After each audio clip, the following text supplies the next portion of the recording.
Dictation will start in 5 seconds.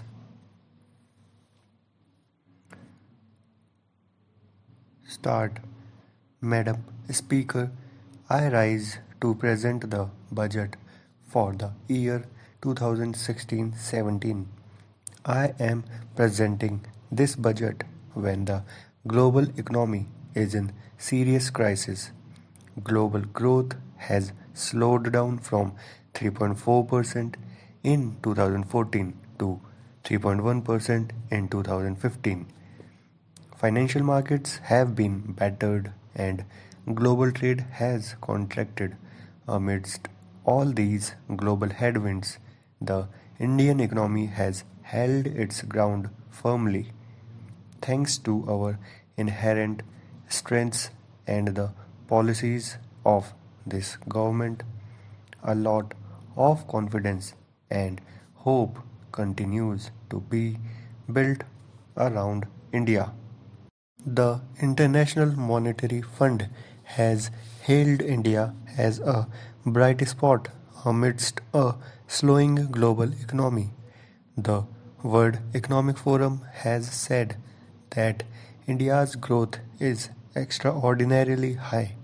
We accomplished this despite very unfavorable conditions and despite the fact that we inherited an economy of low growth, high inflation, and zero investor confidence in government's capability to govern.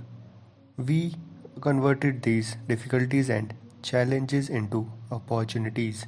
Let us look at our achievements compared to the last 3 years of the previous government, when growth had deaccelerated to 6.3%. The growth of GDP has now deaccelerated to 7.6%.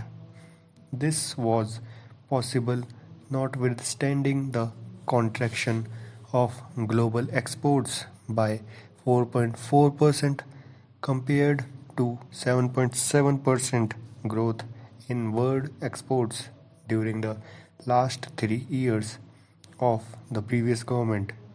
CPI inflation was at 9.4% during the last 3 years of the previous government. Under our government, CPI inflation has come down to 5.4%, providing big relief to the public. This was accomplished despite 2 consecutive years of monsoon shortfall of 13% compared to normal rainfall in the last 3 years of the previous government. Our external situation is robust. The current account deficit has declined from 18.4 billion US dollars in the first half of last year to 14.4 billion this year. It is projected to be 1.4% of GDP at the end of this year. Our foreign exchange reserves are at the highest ever level of about 350 billion US dollars. Our initiatives in the last 21 months have not only placed the economy on a faster growth trajectory but have bridged the trust deficit created by the previous government. We believe in the principle that money with the government belongs to the people, and we have the sacred responsibility to spend it prudently and wisely for the welfare of our people, especially the poor and the downtrodden. We have increased our planned expenditure at the RE stage in 2015-16 in contrast to the usual practice of reducing it. We achieved this despite adopting the 14th Finance Commission recommendations, which increased devolution to the states by 55%. We must now look ahead. The risks of further global slowdown and turbulence are mounting. This complicates the task of economic management for India. It has three serious implications for us. First, we must strengthen our firewalls against these risks by ensuring macroeconomic stability and prudent fiscal management. Second, since foreign markets are weak, we must rely on domestic demand and Indian markets to ensure that India's growth does not slow down. And third, we must continue with the pace of economic reforms and policy initiatives to change the lives of our people for the better. We see these challenges as opportunities. The financial year 2015-16 and 2016 and 17 have been and will be extremely challenging for government expenditure. The 14th Finance Commission has reduced the central share of taxes to 58% from the 68% in the financial year 2015-16.